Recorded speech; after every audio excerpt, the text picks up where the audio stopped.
Charleston celebrates its 350th anniversary this year, and to commemorate that, Charleston Pirate Tours brings you Charleston History Highlights. Hi, I'm Eric with Charleston Pirate Tours. We're down here along the marsh behind the Isle of Palms on a beautiful day. Got old Captain Bob out for some fresh air. He needs it. Now, remember we were talking about Stede Bonnet being in the custody of the marshal. But he and David Harriet managed to escape out of that house. Now, how in the world could they have pulled this off?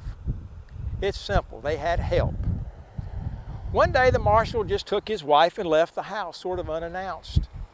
A few minutes after they had disappeared, a knock came on the door, and there stood a man by the name of Richard Tuckerman.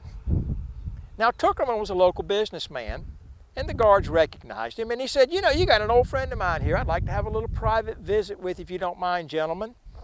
I'd like to talk with Bonnet for a bit. I know his time is short."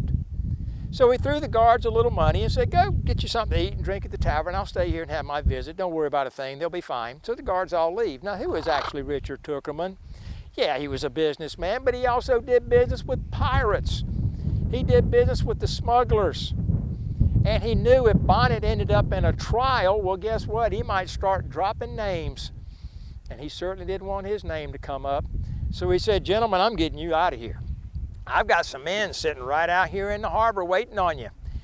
All you have to do is take the boat that I've hidden along the edge of the wall, and you'll find it in the marsh.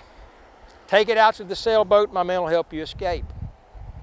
Now, walking out of the marshal's house is not going to be an easy task. They'll be recognized. So how'd they pull it off? Before they left, well, they stole a couple of the marshal's wife's dresses, and down the street they come with their big hats and their parasols, I'm assuming, and they climb that wall, jump in this rowboat, and go rowing themselves out to this sailboat. And then they made it to the boat, and they take off with their dress tails flapping in the breeze. Well, they made it offshore, but unfortunately a front was coming through. Now, we know how fronts are in the fall. You can have a beautiful day when it's in the 70s and 80s, and a front come racing down and a thunderstorm leading the way, which is exactly what happened.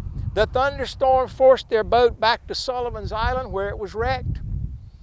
And of course, we know what's always on the back of those fronts in the fall: a serious drop in temperature.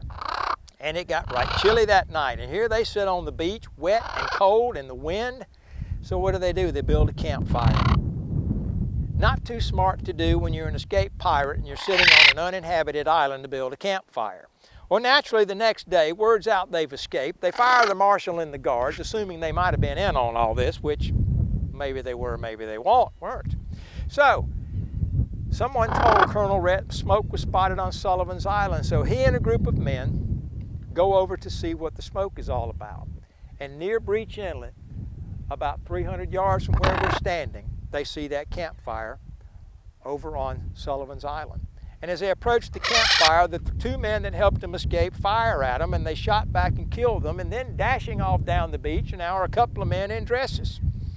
Well, they shot and killed David Harriet, brought Bonnet back across the town, threw him into the watch house with the rest of his crew, who is now sitting there waiting to be hanged, and lo and behold, here comes their buffoonish captain through the door, still wearing his dress. You can imagine that was hard to explain to the boys. But at least when they hanged this man, they had the decency to let him wear his pants.